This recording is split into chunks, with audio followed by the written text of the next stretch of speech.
I've gone ahead and cut out all my pattern pieces, so I'm ready to make my silhouettes. And what I'm going to do is just take a little bit of my black fondant, and I'm going to roll it rather thin.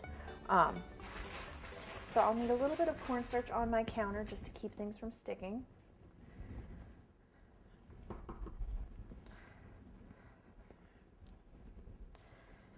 And once again, don't worry about that black too much because we're going to go over these with our clear vanilla.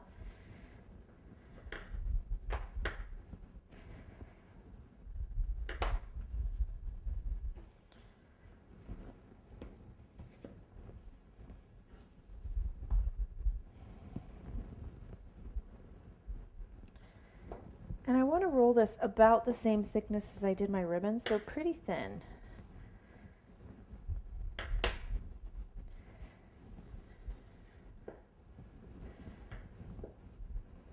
Now when I'm happy with how I have that rolled out,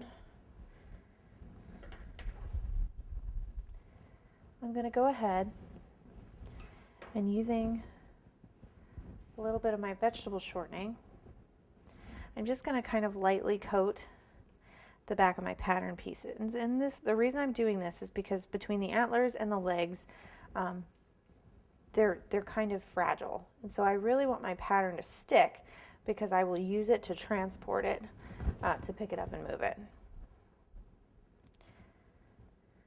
Okay, let's start with those two because I don't want my fondant getting too dry.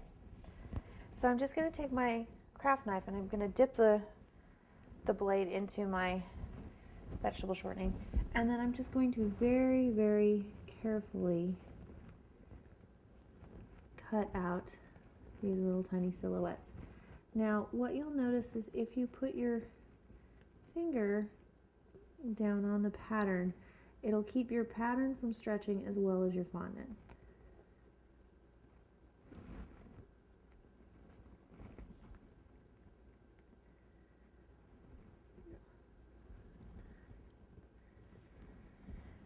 And before you even move that guy, go ahead and cut out all your pieces before you start pulling off any fondant or picking up and moving any pieces.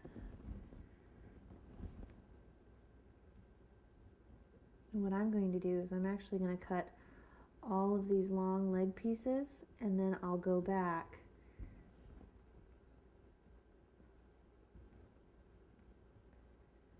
and do cut the bottoms.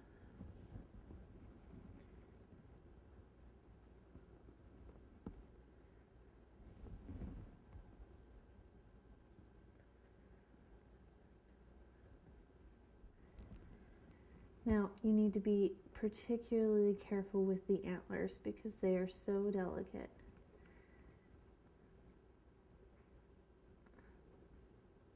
But the great thing about this is nothing in nature is perfect, and it is a silhouette. So if you don't get your antlers exactly the way you want them, it's not going to affect the overall appearance of your piece. Now, don't forget this center part. There we go. Okay. So now I'm going to kind of remove this extra large piece, and if I have anything that kind of sticks, I'll go ahead and clean that up. There we go.